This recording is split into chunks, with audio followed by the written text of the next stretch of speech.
The last thing you can do with show value as is something called index. So just to show it better, I'm going to remove that and put the destination network here so we can just see we've got columns and rows. And what the index does, it's a calculation,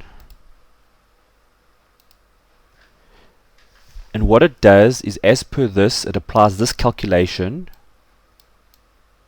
to each of the items. So you'll see it says value in the cell, so it'll take that 8.27 times the grand total of grand totals, this number here, divided by the grand row total times the grand column total.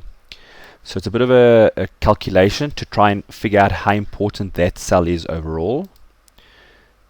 So if I right click here, value field settings, show value as, and right at the bottom we've got an index. When I say OK, you'll see it converts to importance of that number in the context of the entire table.